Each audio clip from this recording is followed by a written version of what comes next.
A very good morning, class. So, today we'll try to complete this chapter, that is biotechnology and its applications. The first part we have already done. We have talked about the use of biotechnology in the field of agriculture. Then we talked about that how pest resistant crops can be created using the RNAi technique, which is the RNA interference technique, and how this pest resistant properties of any bacteria can be introduced in a plant, and that plant then grows independently, and that plant, when it grows, it has the properties that it is not getting infected by any pest or any other insect.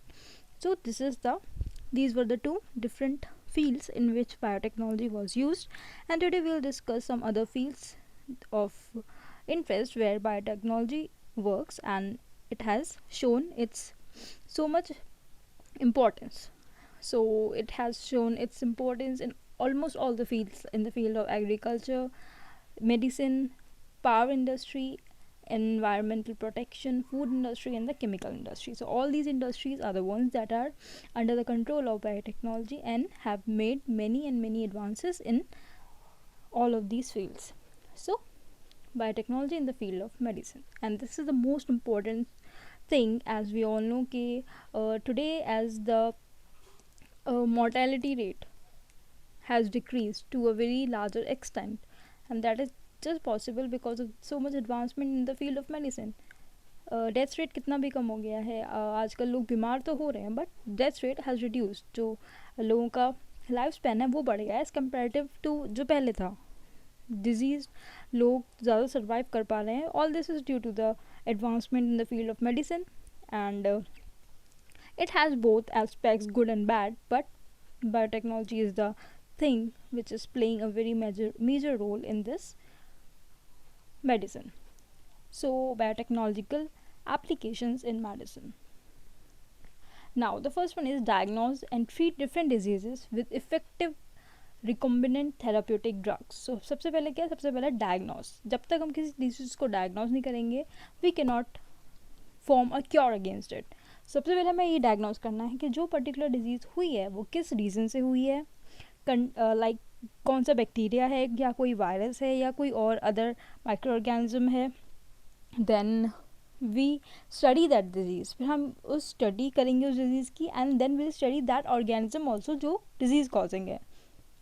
तभी we can make an appropriate drug जो कि use हो सकता है, जो कि effective हो सकता है, which can be very effective as a therapeutic drug, and therapeutic drugs are use for the curing of any disease. तो सबसे पहले डायग्नोस एंड देन ट्रीटमेंट.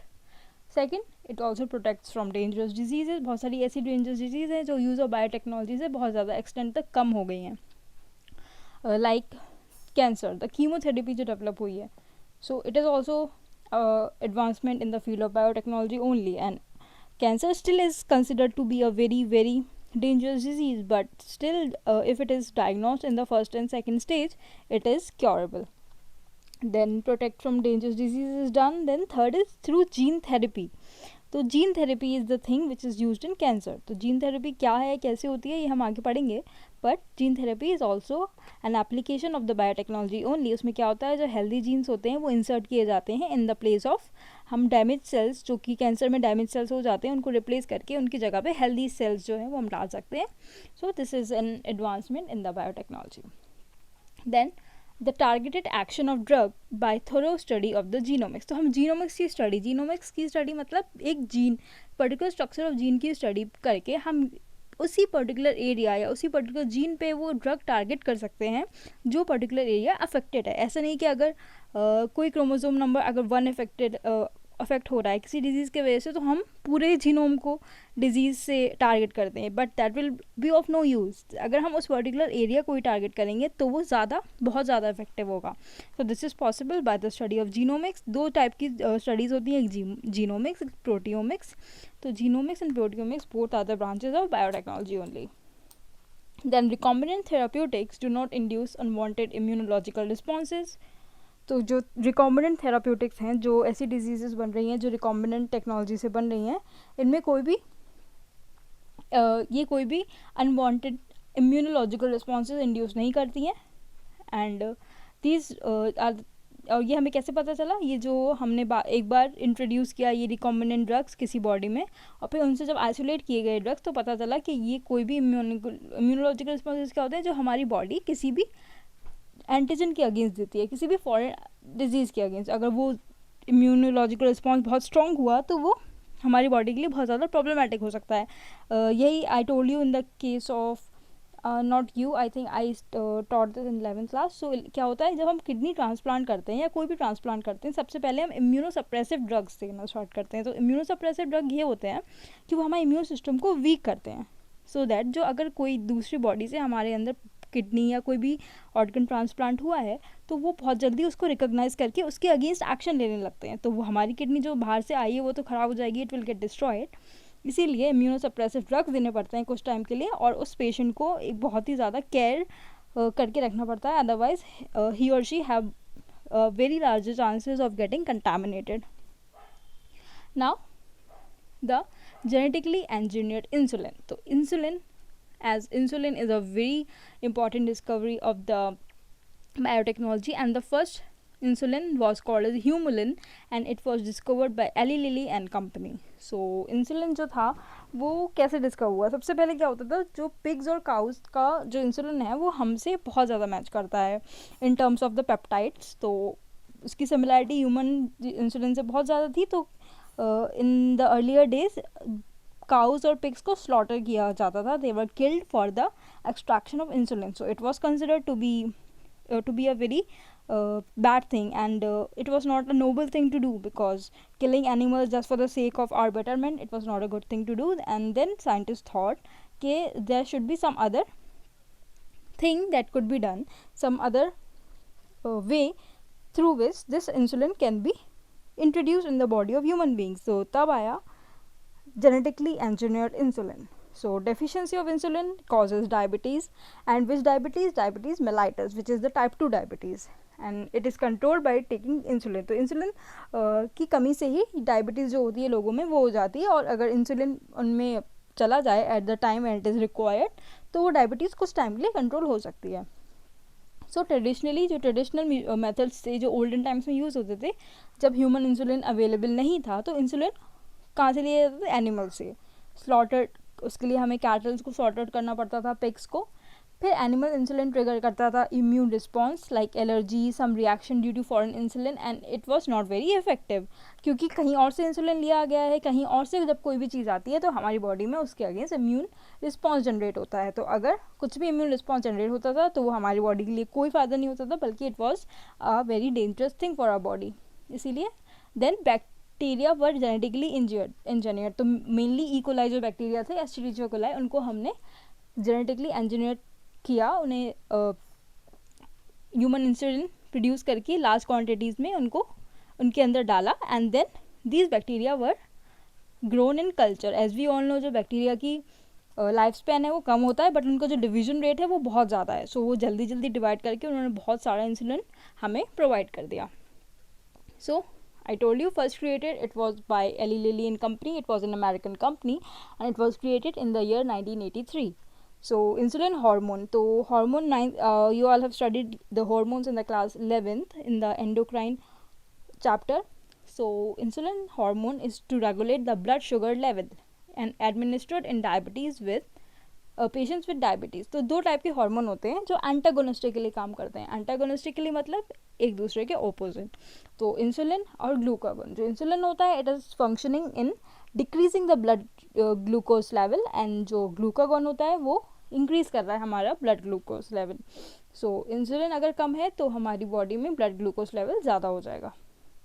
तो जो मैच्योर इंसुलिन होता है वो किसका बना होता है? Now we will talk, because all hormones are mainly enzymes only, and all enzymes are proteins, but all proteins are not enzymes. तो that is different thing. But पहले हम देखते हैं कि जैसे कि सब एंजाइम्स प्रोटीन्स हैं, तो प्रोटीन्स किसके बने होते हैं? पॉलीपेप्टाइड्स के। व्हेन मेनी शॉर्ट स्मॉल या सिंगल पेप्टाइड्स कंबाइन टुगेदर तो पॉलीपेप्टाइड बनता है। Poly means many. So insulin भी एक पॉलीपेप्टाइड ही है। सो जब मैच्योर इंसुलिन कैसे बनता है? दो स्मॉल या शॉर्ट सेगमेंट्स के पॉलीपेप्टाइड चेन जिन्हें हम एक चेन को चेन ए बोलते हैं और दूसरे सेगमेंट को चेन बी बोलते हैं, ये एक दूसरे से लिंक्ड होते हैं बाय डाइसल्फाइड ब्रिजेस। तो ये जब दो चेन्स लिंक्ड होती हैं आपस में, polypeptide chains by disulphide bridge, then only a mature insulin is formed. So insulin is synthesized as a prohormone in all the mammals. A peptide, B peptide and an additional C peptide. It is absent in the mature insulin. तो जब pro insulin होता है, जबकि हम जो mature insulin नहीं कहते हैं जिसको, उसमें तीनों पेप्टाइड प्रेजेंट होते हैं ए बी सी, और जैसे जैसे इंसुलिन मैच्योर होता जाता है तो उससे सी पेप्टाइड निकल जाता है. Now using rDNA technology, which is a recombinant DNA technology, two DNA sequences corresponding chain A and B of the human insulin, हम इनको इंट्रोड्यूस करेंगे प्लाज्मिड्स ऑफ इकोलाई. तो plasmids were working as a vector. हमने ये पहले chapter में पढ़ा है biotechnology, its principles and processes में, कि जो डिफरेंट वेक्टर्स हैं उनमें से एक प्लाज्मिड भी है जो कि बैक्टीरिया में प्रेजेंट होता है. It is a self replicating body and therefore it is used as a vector. So हमने ये ए और बी ह्यूमिलिन जो चेन थी ह्यूमन इंसुलिन की, वो निकाली और उनको एक प्लाज्मिड जो कि वेक्टर की तरह काम कर रहा है उसमें डाल दिया. एंड देन हमने क्या किया, फिर इंसुलिन को अलग अलग प्रोड्यूस किया. चेन्स ए और बी जब वो कम्प्लीटली प्रोड्यूस हो गई तो हमने उनको एक्सट्रैक्ट किया, निकाला और उनको कंबाइन किया. चेन ए अलग प्रोड्यूस हो रही थी, चेन बी अलग प्रोड्यूस हो रही थी. इन दोनों को निकाला और इनको कंबाइन किया. कंबाइन किससे किया, वो दोनों किससे ज्वाइन होती हैं, अभी ऊपर हमने देखा था डाइसल्फाइड ब्रिजेस से. तो इन दोनों को डाइसल्फाइड बॉन्ड से हमने ज्वाइन कर दिया और हमें क्या मिलेगा फिर. This is the complete process कि कैसे हम जेनेटिकली इंजीनियर इंसुलिन बना सकते हैं. सो अब ये प्रो इंसुलिन है. प्रो मतलब इनिशिएटर इंसुलिन, जो कि इनिशियल इंसुलिन जो हमारे इमेच्योर फॉर्म में प्रेजेंट होता है. इससे हमने सी पेप्टाइड को, देखो free C peptide is removed, ये जो फ्री सी पेप्टाइड था इसको हमने रिमूव कर दिया. अब ये इंसुलिन जो है वो एक मैच्योर इंसुलिन है जो कि मैच्योर ह्यूमन बॉडी में प्रेजेंट होता है और जो काम करता है in controlling the blood sugar level. This is the genetic engineering of insulin. Synthetic DNA B chain, ये ए चेन और बी चेन दोनों अलग अलग प्रोड्यूस हो रही हैं. जीन फॉर बी चेन हमने एक प्लाज्मिड में इंट्रोड्यूस किया, जीन फॉर ए चेन हमने दूसरे प्लाज्मिड में इंट्रोड्यूस किया. इसका ट्रांसफॉर्मेशन हुआ. ट्रांसफॉर्मेशन किस में होता है, एक बैक्टीरिया में ट्रांसफॉर्मेशन हुआ, उसका डिवीजन जल्दी जल्दी हुआ. बी चेन प्रोड्यूस हो गई, ए चेन प्रोड्यूस हो गई इन अ लार्ज क्वांटिटी. अब इन दोनों को हमने ज्वाइन किया with the help of disulphide bonds और ये हमें मिल गया एक ह्यूमन इंसुलिन जो हम यूज़ कर सकते हैं for curing the disease which is diabetes mellitus. तो this is the complete process of genetic engineering of insulin. Now gene therapy जिसकी हम बात कर रहे थे, जिसमें क्या होता है, डैमेज सेल्स को निकाल के हम न्यू सेल्स डाल सकते हैं जो कि डैमेज नहीं हैं और जो कि एफिशिएंटली काम कर रहे हैं. So it is a corrective therapy. Corrective therapy means किसी बॉडी में जो हमारे डैमेज है, कोई इनकरेक्शन है, उसको करेक्ट करने का काम करता है. That's why it is also called as a corrective therapy. And it is to correct heredity diseases. Mainly heredity diseases जो होती हैं जो हमें अपने पेरेंट्स से मिलती हैं और पेरेंट्स से जो ऑफस्प्रिंग में ट्रांसफ़र होती हैं उनको हम हेरिडिटी डिजीज़ बोलते हैं. तो it is a gene defect जो कि जेनेटिक्स से रिलेटेड है और हमारे बॉडी में फ्रॉम पेरेंट्स ट्रांसफ़र हो रहा है. तो इसको क्योर करने के लिए हमें जीन थेरेपी की ज़रूरत पड़ सकती है, क्योंकि जीन लेवल पे कोई चीज़ तभी आती है जब वो हमें हमारे पेरेंट्स से मिलती है, जो कि हेरिडिटी फॉर्म में ट्रांसफ़र हो रही है from one generation to another. तो अगर कोई ऐसी जीन जो पेरेंट्स में डिफेक्टिव थे वो चाइल्ड में देखते हैं तो उनके लिए हम जीन थेरेपी का यूज़ कर सकते हैं. So method, it is a method जहाँ पे genes inserted into a cells and tissues. तो कुछ सेल्स टिश्यूज़ में इंसर्ट किए जाते हैं और उस डिजीज़ को जो कि हमें पेरेंट्स से मिली है उसको क्योर करने में हेल्प करता है. So what is the principle of gene therapy. Normal gene, कोई भी नॉर्मल जीन है जो कि जिसमें कोई डिजीज़ नहीं है, जो कि कोई प्रॉब्लम कॉज नहीं करता है, वो जब इंसर्ट किया जाता है किसी भी इंडिविजुअल में या एम्ब्रियो में, जब वो डेवलप हो रहा है विद जीन डिफेक्ट, तो एम्ब्रियो जिसमें जीन डिफेक्ट है उसमें हमने नॉर्मल जीन इंट्रोड्यूस किया तो वो it will take over the function. Take over the function means जो डैमेज सेल है वहाँ पे उसका वो फंक्शन तो परफॉर्म कर नहीं पा रहा है जो पर्टिकुलर फंक्शन से परफॉर्म करना चाहिए. तो जो नॉर्मल सेल डाला हमने वो उस पर्टिकुलर फंक्शन को टेक ओवर कर लेता है, फिर वो खुद वो फंक्शन करना स्टार्ट कर देता है. तो इट विल कंपनसेट. अब वो कंपनसेट करता है जो नॉन फंक्शनल जीन है उसके लिए. इसका मतलब क्या हुआ कि जो डिजीज्ड एम्ब्रियो ग्रो हो रहा था, उसमें एक पर्टिकुलर सेगमेंट ऐसा था जो कि नॉन फंक्शनल था, वो अपना काम कर नहीं पा रहा था बिकॉज इट वॉज डैमेज्ड। फिर हमने एक नॉर्मल सेल या नॉर्मल जीन उसमें इंट्रोड्यूस कर दिया उसी एम्ब्रियो में, तो वो अब उस एरिया पे वर्क करेगा जो कि डैमेज्ड है, उसको रिमूव करेगा और उसकी जगह खुद काम करने लगेगा and it will compensate for the loss or the damaged cell. So first clinical gene therapy was done in the year 1990 and it was done to a 4-year-old girl. And उस girl में कौन सी disease थी? Adenosine deaminase deficiency. जो adenosine deaminase हमारी body में होता है उसकी डिफिशिएंसी थी, तो उसको क्योर करने के लिए इस जीन थेरेपी का, क्लिनिकल जीन थेरेपी का यूज़ किया गया। So initially treated bone marrow transplantation and by enzyme replacement therapy. तो enzyme भी replace हो सकते हैं by using gene therapy। अगर कोई ऐसा enzyme है जो हमारी बॉडी में efficiently वर्क नहीं कर रहा है या फिर कोई अपना रोल परफॉर्म नहीं कर पा रहा है, तो उसके जगह हम दूसरे सेल्स को ट्रांसफ़र कर सकते हैं, दूसरे उसके जीन्स में जो भी एंजाइम वो जीन वो एंजाइम को कोड कर रहा है, उसको हम अगर चेंज करेंगे, नॉर्मल से रिप्लेस कर देंगे, तो वो अपना काम करने लगेगा। तो enzyme replacement therapy is also possible with the help of gene therapy. तो जेनेटिक लेवल पे कोई काम हो रहा है, इसका मतलब ये है कि वो हमें हमारे पेरेंट्स से मिला है। So this is the method of gene therapy. Okay, the method to treat the adenosine deaminase deficiency. जो हमने सबसे पहले पढ़ा था कि वो एक 4-year-old डॉटर में सबसे पहले जो जीन थेरेपी हुई थी वो इसी के अगेंस्ट हुई थी, तो उसका मेथड क्या था? Now will be talking about that. ADA deficiency, adenosine deaminase deficiency disorder, it is also a hereditary disorder and it is caused, किस वजह से होता है ये ADA deficiency? It is caused due to the deletion of gene for adenosine deaminase. तो जो हमारी body में जीन एडिनोसिन डीएमिनेज के लिए कोड करता है, और कोड करता है मतलब ट्रांसक्रिप्शन, जो उस ट्रांसक्रिप्शन उस एमआरएनए का ट्रांसक्रिप्शन करके उसको प्रोटीन में कन्वर्ट करता है by the process of translation. तो कोई भी चीज़, कोई भी हमारा सेंट्रल डॉगमा जो हमने पढ़ा था, डीएनए से एमआरएनए में कन्वर्जन, एमआरएनए से प्रोटीन में कन्वर्जन, तो अल्टीमेट जो हमें चीज़ मिलती है वो प्रोटीन ही होती है। तो जब कोडिंग एरर होता है, कोई जो पर्टिकुलर कोडिंग नहीं हो पा रही है अगर किसी डिलीशन ऑफ जीन के वजह से, तो वो हमारे ट्रांसक्रिप्शन लेवल पे प्रॉब्लम है, सो जीन लेवल पे प्रॉब्लम है बेसिकली, तो उसको हमें क्योर करना है। So enzyme adenosine deaminase, it is crucial for immune system function. हमारे इम्यून सिस्टम के फंक्शन के लिए जो ये एंजाइम एडिनोसिन है वो बहुत इंपॉर्टेंट फंक्शन प्ले कर रहा है। अगर उसमें कुछ प्रॉब्लम होगी तो अल्टीमेटली हमारे इम्यून सिस्टम में प्रॉब्लम होगी। और what are the cells of immune system? डब्ल्यूबीसीज में लिम्फोसाइट्स आते हैं, ग्रैनुलोसाइट्स आते हैं, बहुत सारे आते हैं। तो लिम्फोसाइट्स जो हैं जीन थेरेपी में, तो वो जो लिम्फोसाइट्स हैं वो ब्लड ऑफ पेशेंट से आइसोलेट किए जाते हैं, मतलब निकाले जाते हैं। तो जो पेशेंट है जिसके अंदर ये डीएमिनेज डिफिशिएंसी है, उसके अंदर से हमने लिम्फोसाइट को आइसोलेट कर लिया, निकाल लिया, उनको फिर हमने एक मीडियम में ग्रो करना स्टार्ट किया, कल्चर मीडियम में। जो फंक्शनल एडीए सीडीएनए मतलब functional adenosine deaminase complementary DNA जो थे, इनको इंट्रोड्यूस किया हमने लिम्फोसाइट्स में, जो कि फंक्शनल थे। पहले तो अभी हमने इनको अलग कर लिया, अभी बॉडी के अंदर कुछ नहीं हो रहा है, हमने उन लिम्फोसाइट्स में जिनमें प्रॉब्लम थी उनको निकाल लिया पेशेंट से। अब हमने जो कल्चर में ग्रो हो रहे थे वो वहाँ पे फंक्शनल, जो कि काम कर रहे थे। अभी तक जो हमने देखा कि बॉडी में पेशेंट की वो काम नहीं कर रहे थे, अब जो जहाँ पर काम कर रहे थे वो जिस पेशेंट की, जिस नॉर्मल ह्यूमन बीइंग की बॉडी में, वहाँ से फंक्शनल निकाल के हमने उस लिम्फोसाइट में डाल दिया।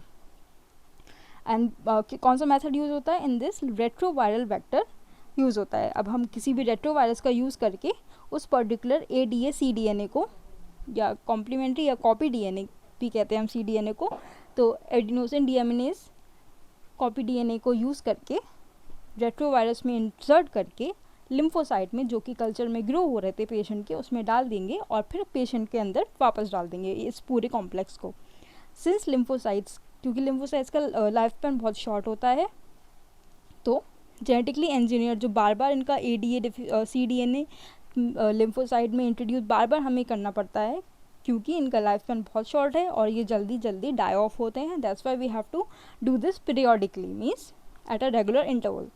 But if gene isolate from marrow cells producing ADA introduce into cells in the embryonic stage. But अगर हम यही चीज़ पेशेंट के बड़े या मैच्योर होने का इंतज़ार ना करके एम्ब्रियोनिक स्टेज में ही कर देंगे, तो एम्ब्रियोनिक स्टेज में कोई चीज़ हो रही है, दैट मीन्स वो अब पेशेंट के अंदर परमानेंट हो चुकी है, तो वो एम्ब्रियो में काम करना, फंक्शन वर्क करना स्टार्ट कर देंगी। अब हमें वो चीज़ बार बार करने की ज़रूरत नहीं है क्योंकि उस बॉडी में वो जीन डेवलप हो चुका है। तो अगर कोई भी चीज़ एम्ब्रियोनिक लेवल पे करी जाती है तो वो ज़्यादा एफिशिएंट होती है रादर देन मैच्योर होने के बाद। So this is the complete process of gene therapy.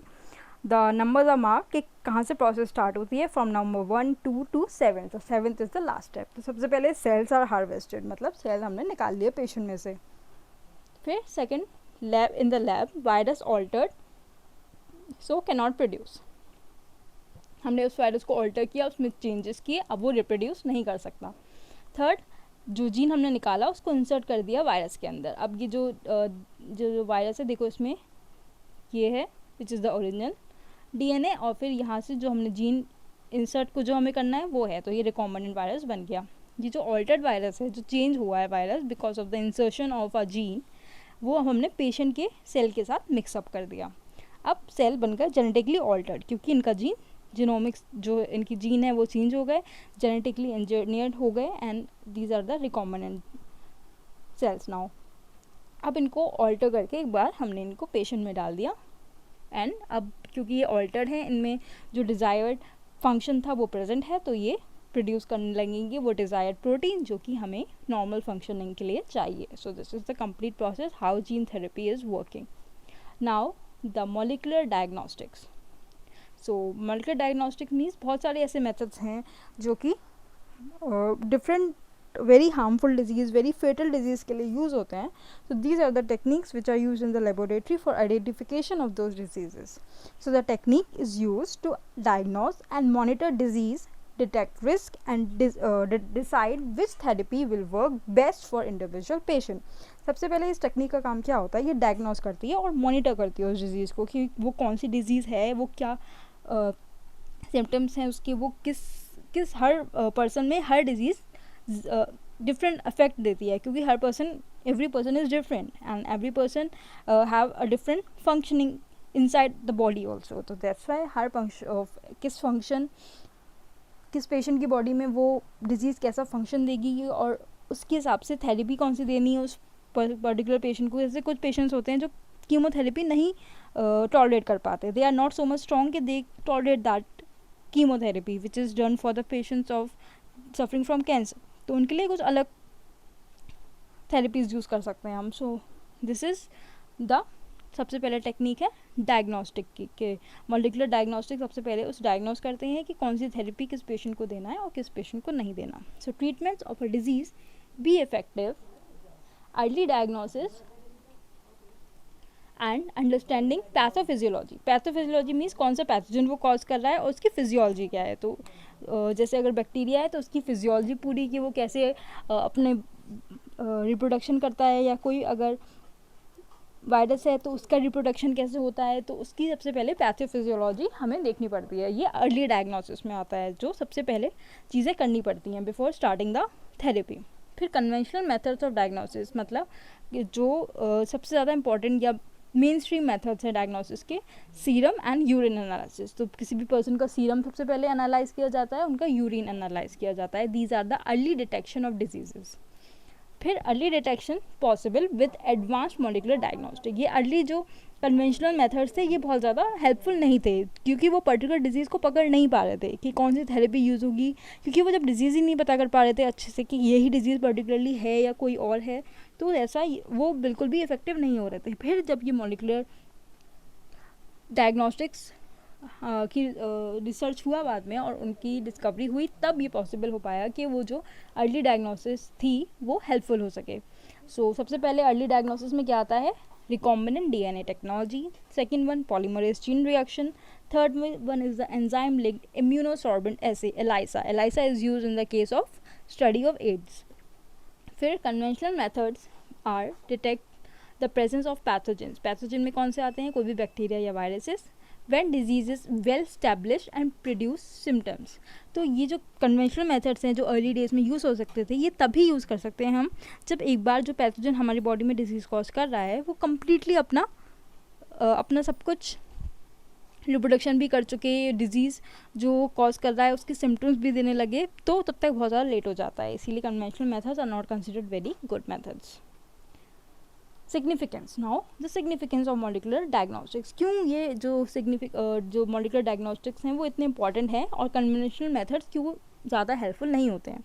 So molecular diagnostics जैसे कि PCR, पॉलीमरेज चेन रिएक्शन की हमने पिछली क्लास में बात की है, तो ये डिटेक्ट करते हैं pathogen even at very low concentration. अगर बहुत ज़्यादा लो कंसनट्रेशन भी है तो उस लेवल पे भी ये डिटेक्ट कर सकते हैं. ज़रूरी नहीं है कि वो कंप्लीट सिम्टम शो करने लगे पैथोजन. अगर लो लेवल में भी वो प्रॉब्लम प्रेजेंट है तो उसको डायग्नोस कर लेते हैं. सो कैसे करते हैं? ये एम्पलीफाई करते हैं, मतलब बहुत ज़्यादा अमाउंट में उसका एम्पलीफिकेशन कर देते हैं. सो वो ईजी हो जाता है फॉर द डिटेक्शन पर्पज़.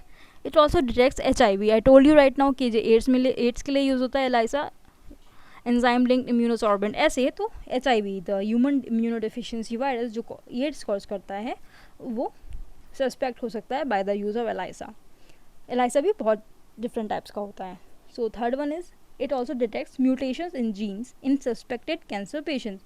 तो कैंसर तब होता है किसी भी पर्सन में जब उसकी सेल डिवीजन अनकंट्रोल हो जाती है, और उस अनकंट्रोल सेल डिवीजन के लिए भी कुछ जीन्स ही रिस्पॉन्सिबल होते हैं. तो ये म्यूटेशन कहाँ पर हुआ है, कौन से जीन्स में हुआ है, उसकी डिटेक्शन के लिए भी ये मॉलिकुलर डायग्नोस्टिक्स बहुत ज़्यादा हेल्पफुल हैं. ये बहुत सारे जेनेटिक डिसऑर्डर्स को भी डायग्नोस करते हैं. SPCR वी ऑल नो कि उसके लिए एक सिंगल स्ट्रैंड ऑफ DNA या RNA ही रिक्वायर्ड है, विच इज़ टैग, मतलब जहाँ पे रेडियो एक्टिव मॉलिक्यूल लगा हुआ है. And it is to hybridise complementary DNA in clones. तो PCR सिर्फ एक सिंगल स्ट्रैंडेड DNA या RNA को लेकर भी, जो कि एक रेडियो एक्टिव मॉलिक्यूल क्यों यूज़ करते हैं हम, ताकि वो अलग से दिख सके हमें कि हाँ ये यहाँ पे रेडियो एक्टिव लेबलिंग है, तो ये जो प्रोड्यूस हुआ है ये डॉटर्स हैं, ना कि पेरेंट हैं.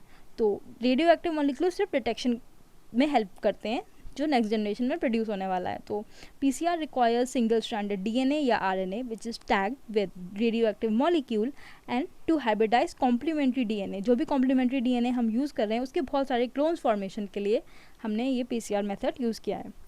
नाउ फॉलोइंग हाइब्रिडाइजेशन, अब एक बार हाइब्रिडाइजेशन हो गया, बहुत सारे क्लोन्स भी फॉर्म हो गए, अब इसकी हम ऑटो रेडियोग्राफी करेंगे. ऑटो रेडियोग्राफी के लिए हमें ऑटो रेडियोग्राफी से क्या होता है, हमें इनके बहुत सारे डिफरेंट जो सैम्पल्स हैं वो मिल जाते हैं, और उसके बाद हम इनको डिटेक्ट कर सकते हैं एक ऑटो रेडियोग्राम पे कि कहाँ पे प्रॉब्लम है, कौन से जीन में वो पर्टिकुलर प्रॉब्लम इंड्यूस हो रही है. तो द क्लोन विद म्यूटेशन और द म्यूटेटेड जीन जो है, they not appear in photographic film and probe will not have complementarity with the mutated gene. तो अगर हम ऑटो रेडियोग्राफी नहीं यूज़ करेंगे, सिर्फ फोटोग्राफिक फिल्म्स में हमें ये जो म्यूटेशन है या म्यूटेटेड जीन है वो नहीं देखने को मिलेगा. That's why we have to use the auto radiography after we have done the PCR and amplified the single stranded complementary DNA or RNA into many clones. The principle of PCR, this is very simple. I told you in the previous class, clinical sample को हमने लिया, उसका DNA preparation किया, फिर इसको amplify किया, इसके बहुत सारे मॉलिक्यूल्स बना लिए. अब इसको एक प्रोब के साथ टैग कर दिया. टैग मतलब अब यहाँ पे हमने प्रोब लगा दिया एक. अब ये जो प्रोड्यूस हुआ, ये यहाँ पे प्रोड्यूस हुआ, ये वहाँ ही प्रोड्यूस होंगे, जो प्रोब हैं वहीं पर लगे होंगे जहाँ पे प्रॉब्लम होगी. तो अब इससे डिटेक्ट हो गया कि हाँ ये जो जीन्स हैं इनमें प्रॉब्लम है. So this is the detection system and this is how PCR is so much helpful. ELISA, it is also another molecular diagnostic method and it is used to detect antigen. Antigen मतलब कोई भी foreign substance या pathogen को ये detect करता है. तो it works on the principle of antigen antibody interaction. So antigen antibody interaction is a very popular interaction. इससे क्या होता है कि हर particular antibody पे, ये हमने I think ये भी 11th में ही है. So 11th क्लास में you must have studied कि ये जो antibody antigen interaction है ये कब होता है, हर स्पेसिफिक एंटीबॉडी पे specific antigen binding sites present होती हैं. तो वो स्पेसिफिक होती हैं पर्टिकुलर एंटीजन के लिए. तो अगर एक एंटीबॉडी ऐसा एंटीजन डिटेक्ट करेगी जो इसके लिए स्पेसिफिक है, वो तभी बाइंडिंग होगी, अदरवाइज इंटरेक्शन नहीं होगा. सो दिस इज़ हाउ, अगर एंटीबॉडी हमारे पास हमारी बॉडी में ऑलरेडी प्रेजेंट है, तो कोई भी एंटीजन अगर आता है तो वो कौन सी एंटीबॉडी भी जाके इंटरेक्ट करता है, उससे हम ये पता लगा सकते हैं कि हाँ ये एंटीजन पर्टिकुलर इस डिजीज़ को कॉज कर रहा है. So this is how ELISA is working and using this antigen antibody interaction. So ELISA detects pathogen by the presence of antigens, and antigens are mainly in the form of proteins or glycoproteins. There can be some other forms also, but very rarely they are lipids. Mainly they are proteins and glycoproteins. and ELISA detects pathogen by the presence of antigens or by antibodies. So both the methods it is using, antigen भी use कर रहा है as a method of detection and antibodies also, which are synthesized after pathogen has introduced its genome inside the body. एक बार pathogen आ गया body में तो उसके against जो एंटीबॉडी प्रोड्यूस हुई उसको यूज़ करके भी ELISA वर्क कर सकता है, या फिर एंटीजन जब आया स्टार्टिंग में और वो डिजीज़ नहीं कॉज किया उसके पहले भी ELISA अपने आप को यूज़ करके इसको डिटेक्ट कर सकता है जो पर्टिकुलर डिजीज़ कॉजिंग पैथोजन हमारी बॉडी में इंट्रोड्यूस हो चुका है. Now transgenic animals. तो ट्रांसजेनिक एनिमल्स हम प्रोड्यूस कर सकते हैं ऐसे एनिमल्स जो कि they have more and more amount of useful products, जैसे कि बहुत सारी काउज प्रोड्यूस की गई हैं जो ज़्यादा अमाउंट ऑफ मिल्क देती हैं as compare to other cows. So this is the transgenic animal. कुछ ऐसे different clones different organism produce किए गए हैं by the use of biotechnology जो कि सक्सेसफुल नहीं भी हुए हैं, बट स्टिल बायोटेक्नोलॉजी ने बहुत सारी ऐसी चीज़ें की हैं which were not considered very noble or which was not considered to be very good things. So transgenic elements is all about mating of two different genus or even sometimes families are also changed. या horse और एक donkey को हमने use करके एक mule बनाया था. So this was a successful in the field of biotechnology, but many are there जो successful नहीं हुए हैं. So maybe it is maybe defined as the animals that have their DNA manipulated, जिनका DNA manipulate किया गया है, उनमें कोई foreign gene insert किया गया है so that वो particular चीज़ produce कर सकें जो हमें चाहिए, जो human beings की need requirement है. So these are the particular reasons why we need to produce the transgenic animals. So you can read them, go through them. Transgenic animals are designed to study different aspects of genes, like how genes are regulated, how they perform normal function of body and its development. तो इससे हम क्या use कर सकते हैं, transgenic animal एक बार हमने बना दिया तो उसको हम यूज़ करके डिफरेंट एस्पेक्ट्स ऑफ जीन्स, मतलब कौन सी जीन्स कहाँ पे इंटरैक्ट करके क्या प्रोड्यूस कर रही है, कैसे उसका रेगुलेशन हो रहा है, इस सबको स्टडी कर सकते हैं. Like study of insulin, like growth factor, इनका भी हमने स्टडी बाय इन्हें तभी हमने समझ सके हम जब हमने एक बार इनको एक पर्टिकुलर ऑर्गेनिज्म में इंट्रोड्यूस किया है. डिजीज़ की स्टडी के लिए भी हम ट्रांसजेनिक एनिमल्स को यूज़ करते हैं, like guinea pigs. Guinea pigs are the most used organisms for the study of any disease. और इवन अगर हम जब वैक्सीन भी प्रोड्यूस करते हैं तब भी हम गिनिया पिग्स पे ही वो ट्रायल सबसे पहले करते हैं. And even monkeys are also used for the purpose of testing. Now the biological products produce by living organisms. कुछ मेडिसिन भी हैं जो हम कुछ ऑर्गेनिजम्स के अंदर डाल के उनको प्रोडक्शन कर सकते हैं. Transgenic animals can be created by the introduction of jeans which codes for particular product. तो आप हम क्या कर सकते हैं, एक हमने एनिमल लिया, उसके अंदर ऐसी जीन्स डाल दी जो कि हमें एक प्रोडक्ट जो चाहिए उससे रिलेटेड जीन डाल दी, तो अब वो जब जो उसके अंदर प्रोड्यूस होगा वो डिज़ायरेबल अमाउंट में वही चीज़ प्रोड्यूस होगी जो हमें प्रोड्यूस करवाना थी. सो this is how the help is done with the use of transgenic animals. The vaccine safety के लिए भी ट्रांसजेनिक माउस यूज़ किए जाते हैं कि सबसे पहले हम उन पे टेस्ट कर पाएँ कि वो डिज़ीज़, वो जो भी वैक्सीन हमने प्रोड्यूस की है वो हेल्पफुल है भी कि नहीं.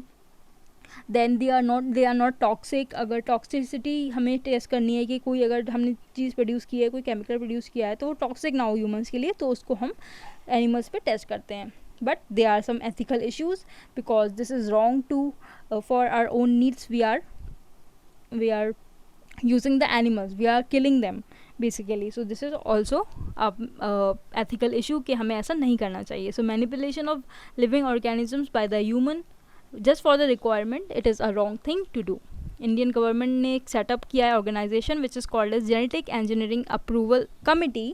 इससे क्या होता है, it makes decisions regarding the validity of the GM research कि जो genetically modified research हुई है वो सेफ्टी प्रोटोकॉल्स के अंडर आ रही है नहीं, और उसने किसी ऑर्गेनिजम्स को उनकी डिजीज़ कॉज तो नहीं की है अपनी स्टडी में, और जो मॉडिफाई हुआ है लिविंग ऑर्गेनिज्म वो पब्लिक सर्विसेज के लिए है और उसका ज़्यादा जीनोमिक चेंज तो नहीं हो गया है. So this is some ethical issues. और ये जो ऑर्गेनाइजेशन सेटअप हुई हैं ये इसी के लिए हुई हैं ताकि ज़्यादा प्रॉब्लम्स ना कॉज हो आगे जाके.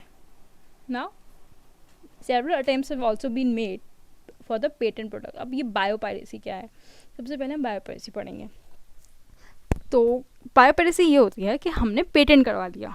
कुछ ऐसे लोग होते हैं जो अपने नाम का पेटेंट करवा लेते हैं कि अगर उनका नाम कोई यूज़ करेगा आगे कभी भी ये जो बायोपेरेसी है या पेटेंटिंग जो है वो कुछ टाइम के लिए चलती है, फॉर सम ईयर्स, तो ये 15 से 20 साल के लिए वैलिड होती है। तो अगर हमने अपना नाम पेटेंट करवा लिया, तो अगर अब कोई भी हमारा नाम यूज़ करेगा कहीं पे भी तो उसको हमें पैसे देना पड़ेंगे, otherwise I can sue him, I can take him to the court ke he had used my name and because but still it was my patent, no one can use it, so this is something that I have the authority on कि अब ये चीज़ हमने patent करवा ली है, ये book जैसे books patent होती हैं, रेफरेंसेस देना पड़ते हैं, ये सब क्यों होता है?